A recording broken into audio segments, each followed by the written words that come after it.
तो आइए अपने fourth class provision for depreciation की फोर्थ क्लास का शुरुआत करते हैं। आपका हमारे यूट्यूब चैनल बिकम लेखाकार में स्वागत है।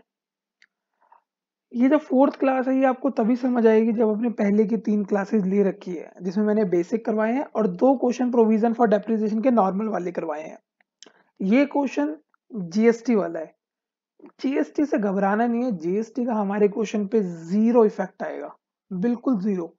नॉर्मल ट्रांजैक्शन पर तो इफेक्ट आता है, बुक्स में भी इफेक्ट आता है, पर हम कर रहे हैं machine account, we preparing depreciation, we are doing depreciation and preparing the machine account. तो मशीन अकाउंट में कोई इफेक्ट नहीं आता। चलो मैं हल्का सा समझा देता हूँ। मैंने एक मशीन खरीदी सपोज, तो एंट्री करता हूँ machine account debit to bank without GST, let it will be 10,000।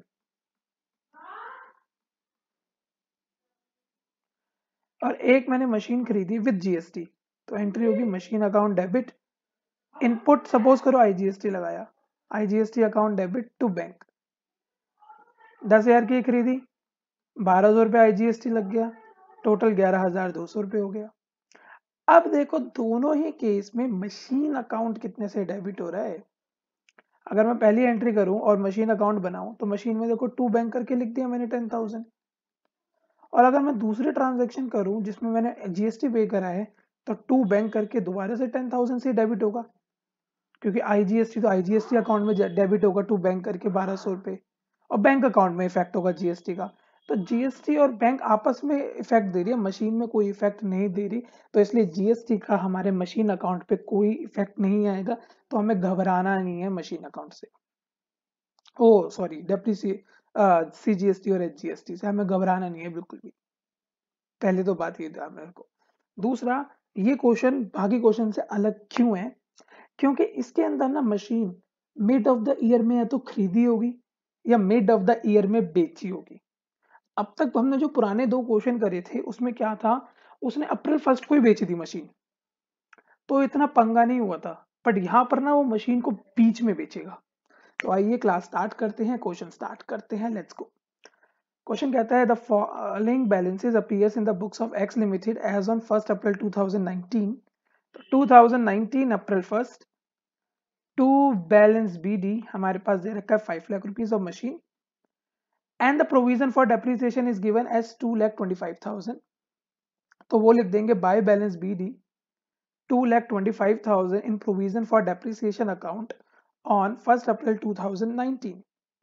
मैंने तुम्हें ये बहुत अच्छे से रीड करना सिखाया था, आज के क्लास में काम आएगा। देखो मशीन 1 अप्रैल 2019 को कितने की है, 5 लाख रुपए की। मशीन पे 1 अप्रैल 2019 तक डेप्रिसिएशन कितना है, 2,25,000। ये बहुत इंपॉर्टेंट बात है, दोबारा समझ लो। मशीन अप्रैल 1 2019 तक कितने की है, 5 लाख रुपीस की, और 1 अप्रैल 2019 तक की डेप्रिसिएशन कितने की है, 2,25,000। इसका मतलब अगर इसके बाद कोई डेप्रिसिएशन लगेगी तो वो हमें दिखानी पड़ेगी, because it is not included in this amount. April 1 2019 से 2019 से पहले जितनी भी डेप्रिसिएशन है वो इस 225 में इंक्लूडेड है। बट अप्रैल 1 2019 के बाद अगर आप कोई भी सिंगल डेप्रिसिएशन लगाते हो तो वो आपको यहाँ पे बाय डेप्रिसिएशन करके दिखानी पड़ेगी, because that amount is not included in this 225। चलो इतना बात हमें क्लियर हो गई है, होप करता हूँ सबको क्लियर हो गई होगी। अब क्वेश्चन पढ़ते हैं आगे। The machine is depreciated at 10% per annum on fixed instalment method. TS Grewal sir बहुत अच्छे हैं, हमेशा 10% ही देते हैं, आसान रहती है calculation. The accounting year being April to March, accounting year is a financial year, April से मार्च होता है हमारा। ऑन 1 अक्टूबर 2019 बैलेंस कब के दे रखे हैं, 1 अप्रैल 2019।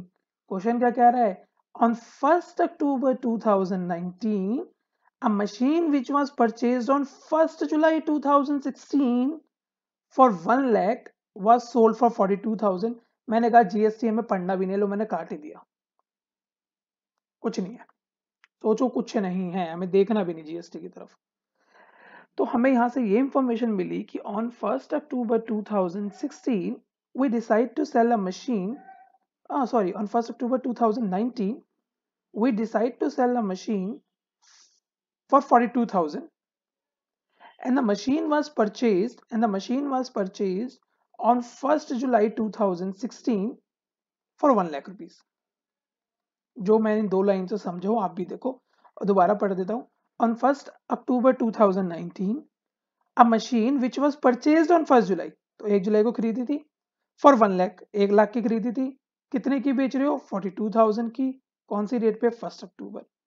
तो मुझे बुक वैल्यू दे रखी है या कॉस्ट प्राइस दे रखी है 1st जुलाई की, बेच रहा हूँ 2019 में, तो यहाँ से 2019 अक्टूबर 1st तक वैल्यू लेके जानी पड़ेगी, डेप्रीसिएशन लगाना है. अब देखो मैं हर साल के लगाता था, अब वो काम आएगी. 2016-17 ईयर में कितने महीने यूज हुई होगी? जुलाई, अगस्त, सितंबर, अक्टूबर, नवंबर, दिसंबर, जनवरी, फरवरी, मार्च, 9 महीने यूज हुई होगी. तो 1 लाख का 10% for 9 months, it will be 10,000 into 9 upon 12, 7,500 आया. माइनस कर दो, आपकी वैल्यू आ जाएगी 92,500 एक साल के बाद, यानी 1 अकाउंटिंग ईयर, 1 फाइनेंशियल ईयर के बाद 2017 को आ गई.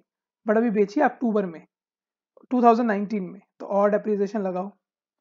स्ट्रेट लाइन मेथड है तो सीधा 1 लाख का 10% 10,000, 82,500 वैल्यू आ गई हमारी अप्रैल 1st 2018. फिर डेप्रिसिएशन लगाओ 10,000, तो ये value I 72,500 on April 1st 2019. पर ध्यान देना बेची कब? अक्टूबर. तो ये अप्रैल से लेके अक्टूबर तक भी यूज हुई होगी. 2019-20 में अप्रैल, मई, जून, जुलाई, अगस्त, सितंबर, देखना अक्टूबर 1 को बेची है ना. हाँ, तो अक्टूबर में तो यूज नहीं होगी, पर सितंबर 30 तक तो यूज हुई होगी. तो 6 महीने की डेप्रिसिएशन लगाना मत भूलना. 1 लाख का 10%, 6 महीने का 5,000 रुपये. तो ये 5,000 हमने अगर माइनस कर दिए तो हमारी वैल्यू आ गई 67,500 rupees. Book value of machine sold as on 1st October 2019, जिस दिन बेची उस दिन की वैल्यू आ गई 67,500. कितने में बेची? Sale value 42,000. तो लॉस हुआ कि प्रॉफिट? 67,500 की चीज 42,000 में बेच दी, 25,500 का लॉस हो गया. Question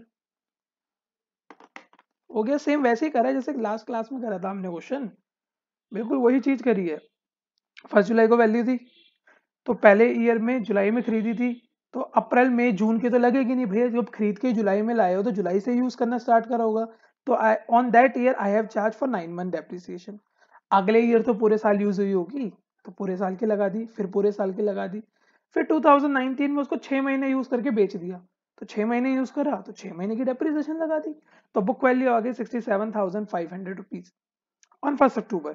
Then we have sold for 42,000 and we incurred a loss of 25,500. Now we will pass the journal entries. Journal entry, bank account debit,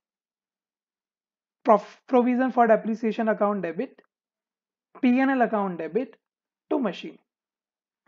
machine थी कितने की? 1 लाख रुपए की. मशीन बेची कितने में? 42,000 में. मशीन पे अब तक कितना डेप्रिसिएशन लगा? तो ये जोड़ लो, 7,500 प्लस 10,000 प्लस 10,000, 27,500 और प्लस 5,000, तो 32,500. कितने का नुकसान? 25,500. Total of debit, total of credit करके देख लेना. 5 5 10 1 5 6 7 8 9 आ गया. हाँ 4 5, हाँ आ गया बिल्कुल 1 लाख. अब पोस्टिंग करते हैं. चलो बैंक नहीं बना रहा, प्रोविजन फॉर डेप्रिसिएशन को डेबिट करो. ये एंट्री लास्ट क्लास में बताया था on the date of sale होती है, विच इज 1st अक्टूबर 2019. तो 2019 अक्टूबर 1st टू मशीन करके प्रोविजन को खत्म कर रहा हूँ 32,500 से, 32,500 से. मशीन को क्रेडिट कर रहा हूँ by bank, by provision and by P&L. by bank, by provision for depreciation, by P&L, date October 1st 2019, bank में 42, 32,500, 42, 32,500 और 25,500। अब सबसे इंपॉर्टेंट बात सुनो, बिल्कुल दिमाग खोल लो इस वक्त, 100% फोकस चाहिए। देखो, फर्स्ट जुलाई को खरीदी, डेप्रिशिएट हुई, फिर डेप्रिशिएट हुई, मैं कलर भी चेंज कर देता हूं, फिर डेप्रिशिएट हुई, फिर डेप्रिशिएट हुई, डेप्रिशिएट हुई। 1 अप्रैल 2019 से ऊपर के जो डेप्रिसिएशन है, 1 अप्रैल 2019 से जो ऊपर वाली डेप्रिसिएशन है, that amount is included in 2,25,000, क्योंकि मैंने तुम्हें स्टार्टिंग ऑफ द क्लास में बोला था अप्रैल 1 2019 से ऊपर जितनी भी डेप्रिसिएशन लगी वो इसके अंदर इंक्लूडेड है। बट अप्रैल से लेके जो इस ईयर में तुमने उसको अक्टूबर तक चलाया, ये वाला जो 5,000 डेप्रिसिएशन चलाई थी तुमने, लगाई थी उस पे, ये अभी तक बुक्स में कहीं पे भी नहीं लिखी हुई, तो ये आपको दिखानी पड़ेगी बाय डेप्रिसिएशन करके 5,000। बोलो एक बार और, दोबारा सुनो। 1 अप्रैल 2019 ये वाली डेट, इससे ऊपर की जितनी भी डेप्रिसिएशन है, ये 10,000, 10,000, 7,500, ये इस अकाउंट के अंदर, इस अमाउंट के अंदर इंक्लूडेड है बाय बैलेंस बीडी के अंदर, क्योंकि इससे पहले जितनी भी डेप्रिसिएशन है वो इसके अंदर है। बट ये जो 5,000 है जो अभी लगा रहे हो 1 अप्रैल के बाद, 1 अप्रैल 2019 के बाद जो डेप्रिसिएशन लगाओगे वो इसके अंदर नहीं है, तो इसलिए मैंने उसको दिखा दिया बाय डेप्रिसिएशन। 1 अक्टूबर पे जो मशीन बेच दी सिर्फ उसी की दिखाई। अब आप कहोगे सर बाकी की भी इसी में दिखा दो। अरे बाकी की क्यों दिखाऊं, जब मैं बुक्स क्लोज करूंगा 31 मार्च को तब दिखा दूंगा ना सबकी। क्यों पहले अक्टूबर तक दिखाऊं 6 महीने की, फिर अक्टूबर से मार्च भी यूज करोगे फिर 6 महीने की दिखाओ, 2 बार क्यों दिखाएं, हम पागल थोड़ी हैं। एक ही बार दिखाएंगे मार्च 31 को फॉर द फुल ईयर। तो अक्टूबर को जो बेच दे उसके दिखाने कंपलसरी है, क्योंकि वो आगे यूज नहीं होगी, वो सिर्फ अक्टूबर तक यूज हुई है, इसलिए मैंने उसकी दिखाई। अब बुक्स क्लोज करूंगा मार्च 31 2020 को, यहाँ पे बाकी की दिखा दूंगा। देखो इस मशीन को मैंने कहा था 2 पार्ट में डिवाइड कर दो, एक जो बेच दी, एक जो बच गई, तो 4 लाख प्लस 1 लाख, ब्लैक कर दो, 4 लाख प्लस 1 लाख, 1 लाख की बेच दी, कब बेची, अक्टूबर, अक्टूबर तक यूज करी होगी, चेक कर लो डेप्रिसिएशन दिखा दी, हाँ जी दिखा दी। बाकी जो बची वो पूरे साल यूज हुई होगी, उसका पूरे साल का डेप्रिसिएशन 40,000, 10%। एक बार चेक कर लो कहीं और मशीन तो नहीं खरीदी। And on a same date a new machine was purchased for 2 lakh।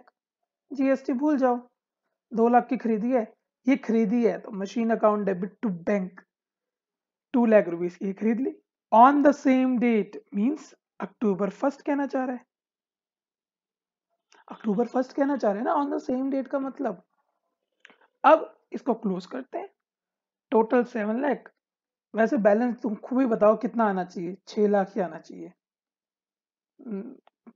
पूछो कैसे, देखो ना, टोटल 5 की थी, एक की तो बेच दी, हो खत्म हो गई बुक से, बची कितने की, 4, 2 की और खरीद ली, 6 लाख ही बैलेंस आना चाहिए।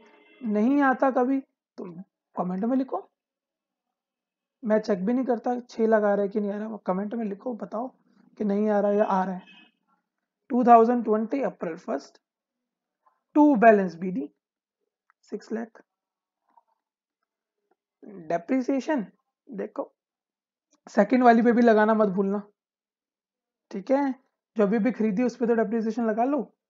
2 लाख का 10% 6 महीने का, it will be 10,000। Total depreciation 50,000, close करो और आंसर। अब कहीं बच्चों बहुत जो होशियार होते हैं, बहुत होशियार जो बच्चे होते हैं, उनके दिमाग में क्वेश्चन आता है कि सर एक बात बताओ, एक बार पहले मैं आंसर मिला लेता हूँ फिर उनको क्वेश्चन बोलता हूँ क्या आता है उनके दिमाग में। बहुत इंटेलिजेंट बच्चों के दिमाग में आता है ये। -32,500, तो ये आया 2,47,500। मेरे पास सोल्यूशन नहीं है, अज्यूम कर रहा हूँ मेरा ठीक ही होगा question. By balance BD 2,47,500। Calculation देख लेना, कहीं मैंने कैलकुलेशन मिस्टेक कर दी होगी तो उसके लिए मैं अभी से बोलता हूँ कि मेरा मैथ्स वीक है।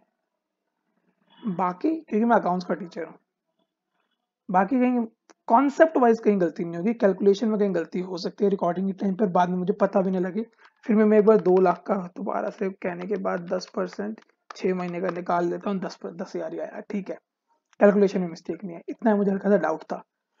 अब कई बच्चों के दिमाग में आएगा, सर आपने लास्ट क्लास में तो बताया था कि जब मशीन बेच देते हैं तो उसकी डेप्रिसिएशन खत्म कर देते हैं, अब तो आप और लगाने लग रहे हो, अब आप और लगाने लग रहे हो, ऐसा क्यों? तो दिमाग खोल के सुनो, मैंने डेप्रिसिएशन कितनी कैंसिल करी? 32,500, जिसके अंदर ये 5,000 भी तो था। देखो ना 32,500 कैसे आया, 7,500 प्लस 10,000 प्लस 10,000 प्लस 5,000, तो टोटल तभी तो 32,500 हुआ था। तो जब मैंने टोटल डेप्रिसिएशन कैंसिल करी और इसके अंदर सिर्फ पहली 3 अमाउंट इंक्लूडेड थी, तो मुझे 5,000 भी तो दिखाना था ये, तभी टोटल बनती, और फिर यहाँ से मैंने इसे कैंसिल करा। ये सिर्फ होशियार बच्चों के दिमाग में आता है, हम जैसे बच्चे तो काम चला लेते हैं इसी में। ठीक है, किसी को इसका स्क्रीनशॉट लेना हो तो ले लेना, बहुत अच्छा क्वेश्चन था। इतना ही करेंगे आज की क्लास में, बाकी आगे मशीन डिस्पोजल अकाउंट स्टार्ट करेंगे अगली बार। चलो, थैंक यू।